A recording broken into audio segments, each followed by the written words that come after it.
Amora tiptoed into her room, thinking she had made it safely. But as she slipped through the door, she froze.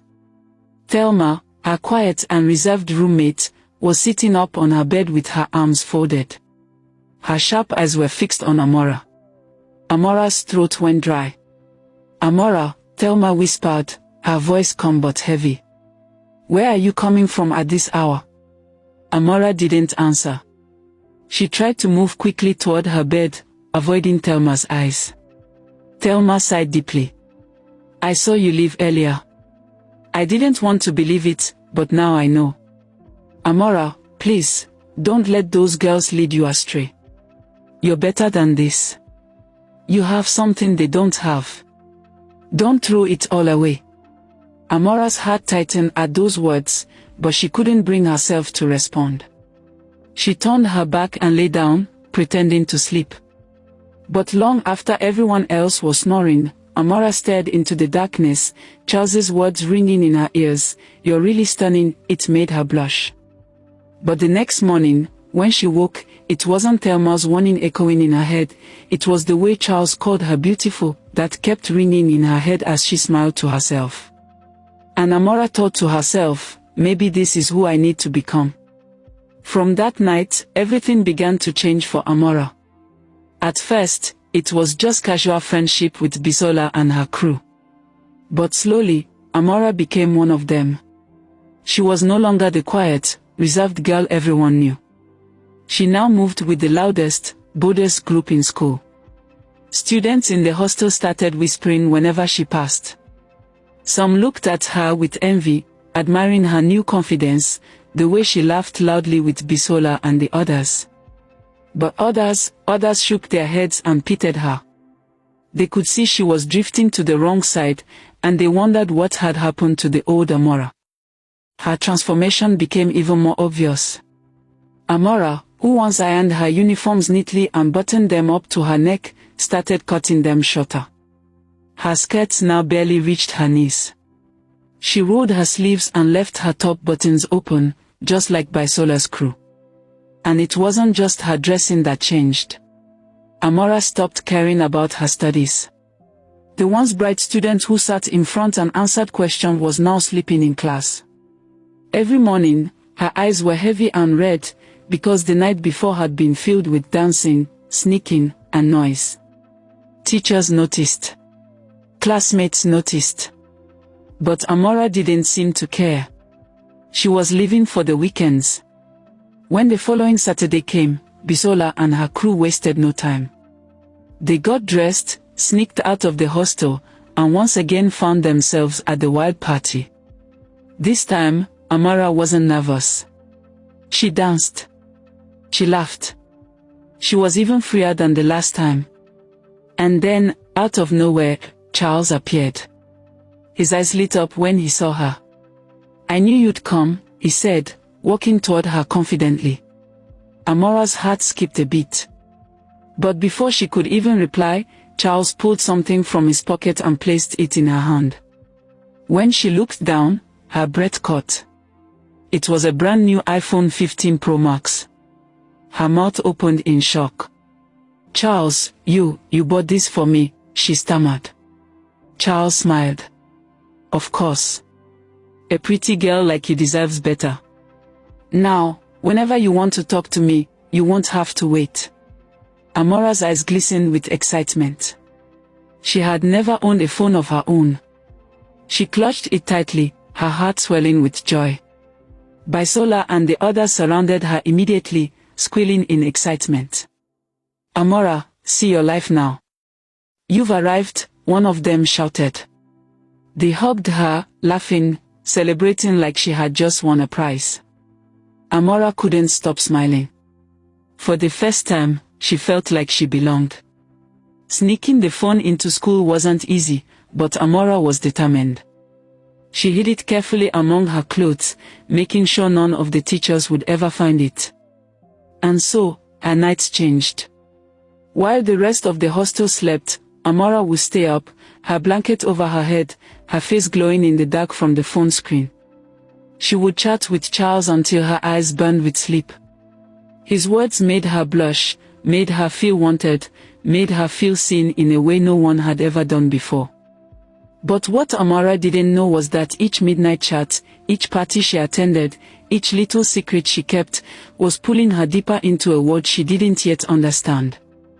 A world that would soon cost her more than she could ever imagine. Monday morning came. The whole school gathered at the assembly ground, the sun already burning lightly on their faces. The principal's voice rang out through the microphone. Next weekend will be our annual inter-house sports. I want everyone to prepare well. Invite your parents, it's going to be a special event.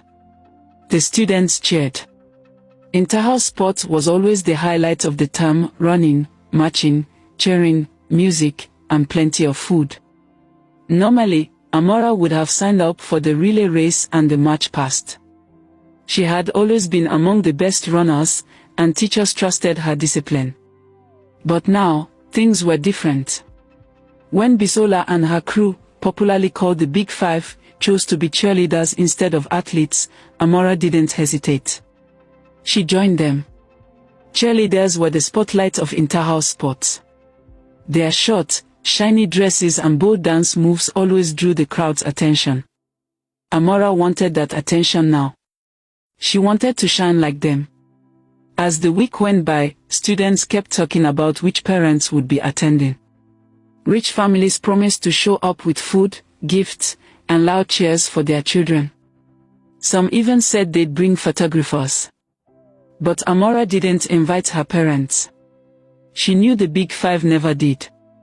Parents are boring, Mira, one of the crew members, had said with a smirk. We invite our boyfriends instead. They bring better gifts. So Amara, following their steps, sent a message to Charles.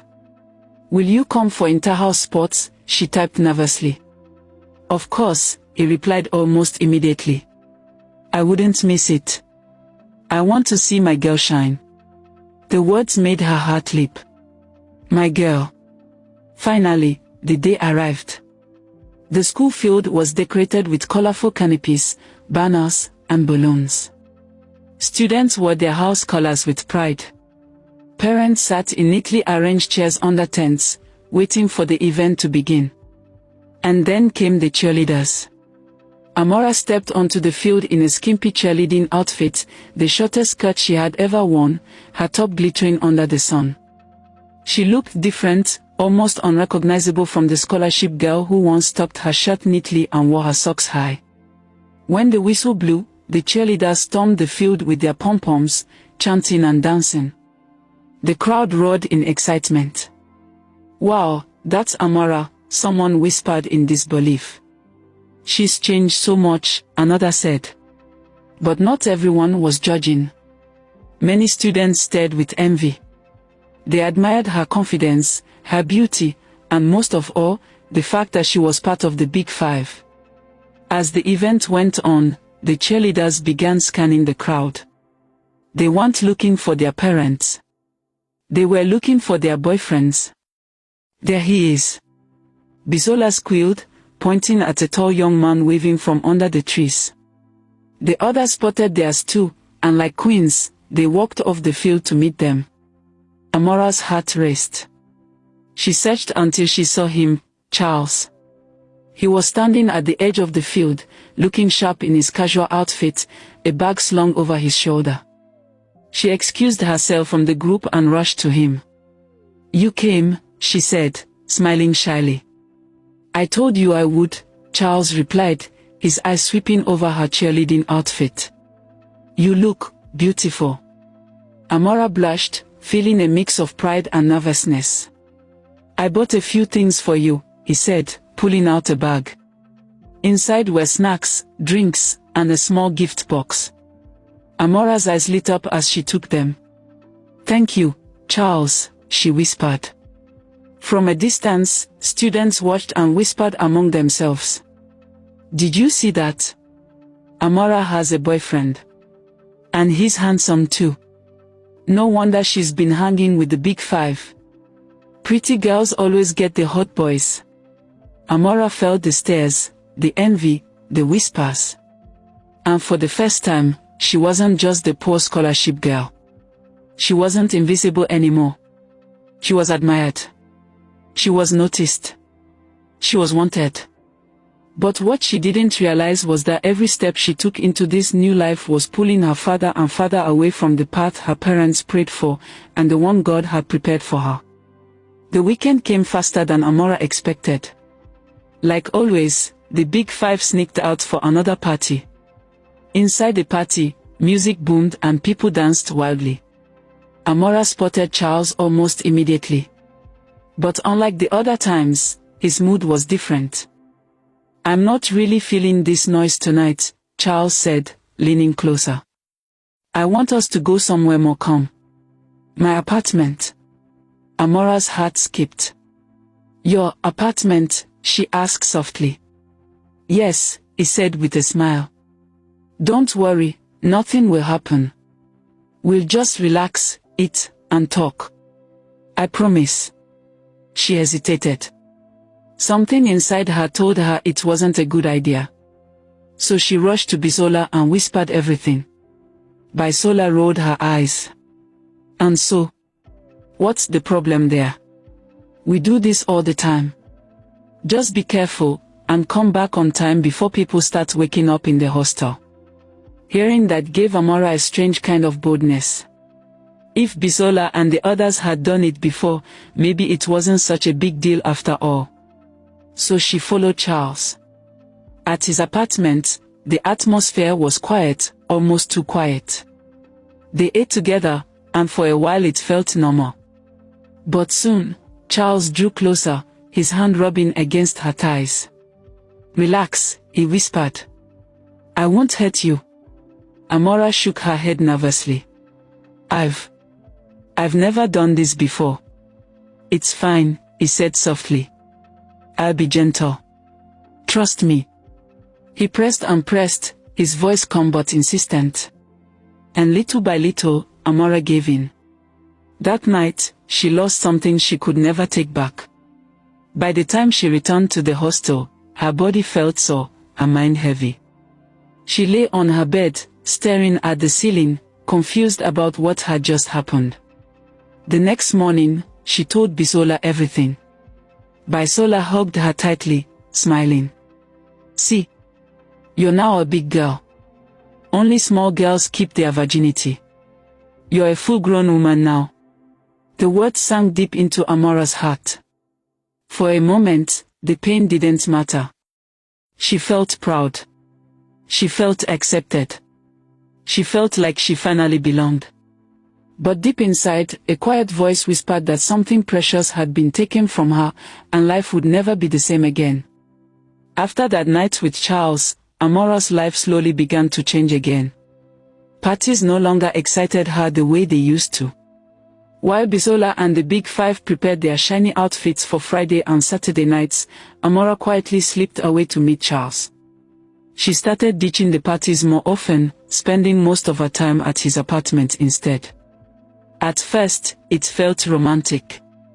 Charles would cook for her sometimes, buy her expensive gifts, and tell her how special she was.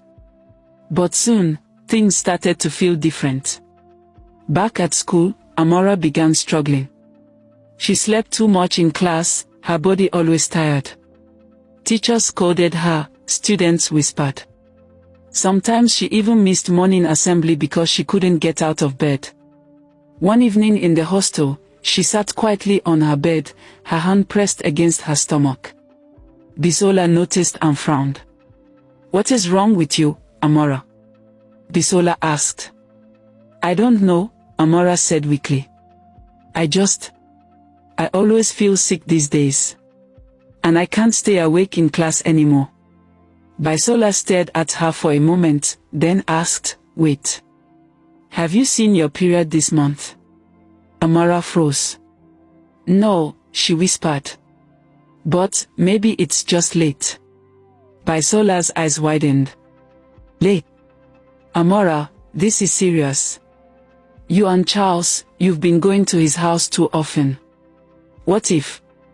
Amora cut her off, shaking her head. No, it can't be. I can't, it's not possible." But Bisola wasn't convinced. The next day, she whispered to one of her connections and managed to get a PT strip. That night, when the hostel was quiet, she handed it to Amora. "Here," Bisola said firmly. "You have to check. Better to know than to keep guessing." Amora's hands shook as she took it. She went to the bathroom, locked the door, and did the test. Minutes later, her scream echoed softly. "No, no, this can't be true." Bisola rushed in and grabbed the strip. Her eyes widened as she read the result. "Positive," she whispered. Amora's knees buckled. "I'm pregnant," she said in disbelief, her voice breaking. "No, this can't be happening to me." Tears rolled down her cheeks as she sank to the floor. Bisola knelt beside her, holding her tightly. "Shoo, calm down," Bisola said. "It's not the end of the world. Relax, okay? It's not a big deal. I know someone that can help. They'll remove it quickly and easily. No one has to know. Trust me." Amora sobbed uncontrollably. "But Bisola, what if something goes wrong? What if people find out?" Bisola shook her head. "Nothing will happen. We've done this before. You just need to be brave. Everything will be fine." But deep inside, Amora wasn't fine. For the first time in her life, she felt completely lost, trapped in a mess she never thought she would find herself in. That night, Amora could not sit still. She sat on the edge of her bed, her heart pounding, waiting anxiously for lights out. Every tick of the clock felt like an hour. Around her, her roommates whispered and laughed softly until the bell finally rang and the hostel lights went off. The moment darkness filled the room, Amora quietly stood up. She tiptoed to the door where Bisola and the rest of the crew were already waiting for her. Not knowing that Thelma, her quiet and reserved roommate, saw her sneaking out again. "Are you ready?" Bisola whispered. Amora only nodded, though fear was written all over her face. Together, they slipped into the night, their footsteps quick and careful as they made their way out of the hostel. The road was dark and quiet, the only sound was the crunch of their slippers on the dusty ground. After walking for a while, they turned into a narrow street where a dim yellow light flickered from a small, rusty zinc-roofed building. This was the place. Inside, the smell of herbs and kerosene filled the air. The room was poorly lit, with cracked walls, old wooden benches, and surgical tools laid out on a tray that didn't look clean. A woman in her late 40s, wearing a faded wrapper and headscarf, looked up at them. "You bring the girl?" she asked coldly, her eyes resting on Amora. "Yes," Bisola answered quickly. "How much?" 5,000 naira, the woman said without hesitation. "No bargaining. You want it done or not?" Bisola handed over the crumpled notes, and Amora was led into a small back room with a thin mattress on the floor. Her legs trembled as she lay down, her heart screaming for help, but her lips stayed silent. For nearly an hour, the others sat in the front room, whispering nervously, jumping at every sound. Then suddenly, the woman came out, her face tight and serious. "There is a problem," she said flatly. "The girl is bleeding too much. I can't stop it. My work here is done. You better carry her to a proper hospital before she dies." Panic filled the room. Bisola's face went pale. "What do you mean?" she shouted. The woman folded her arms. "I've tried my best. Take her out of here now." Amora's weak cries could be heard from the back room. She was shivering, pale, and soaked in blood. But instead of helping, Bisola and her crew froze in fear. "What if we take her and get caught?" one of them whispered. "Exactly," another said, trembling. "We'll be expelled, our parents will kill us." After a moment of silence, Bisola whispered, "We can't risk it. Let's go.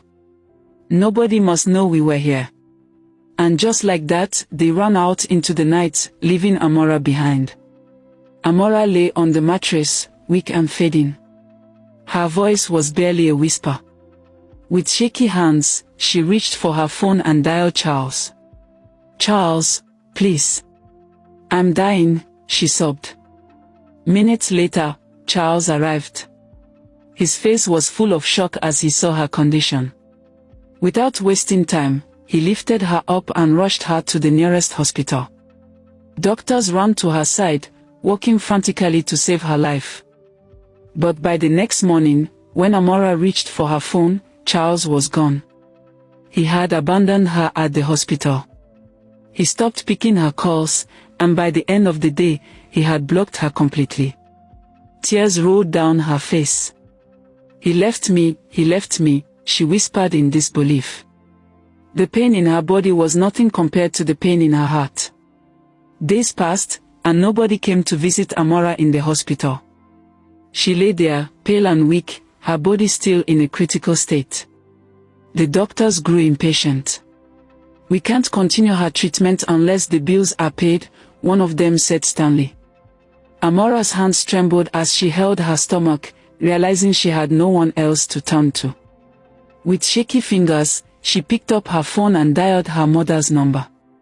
Meanwhile, back at school, Amora's absence had started raising questions. Days had passed, and nobody had seen her. Teachers began asking, "Where is Amora? Why hasn't she been in class?" Students whispered among themselves, creating rumors. Some said she had transferred, others said she was suspended. Finally, Thelma, Amora's quiet and reserved roommate, who had never been in support of her close friendship with Bisola's crew, could not keep it to herself anymore. Gathering courage, she went to the principal's office. Her voice shook, but she spoke firmly. "Sir, Amora has been sneaking out of school with Bisola and her friends. The last time I saw her was the night she dressed up to leave with them, and she never came back." The principal's eyes widened, his face darkening with anger and concern. He immediately summoned Bisola and her crew to his office. Under the stern pressure of his questioning, their proud faces crumbled. Tears streamed down one of the girls' cheeks as they finally confessed everything: how Amora had gone with them, how the abortion went wrong, and how they abandoned her bleeding at the local clinic. The principal's office went silent, the weight of their confession hanging heavily in the air. The next morning during assembly, the principal walked to the stage with a grave face. He looked at the sea of students before him and said in a deep, commanding voice, "Today, I have a painful announcement to make. Some of your fellow students have brought shame upon this school, and destruction upon themselves.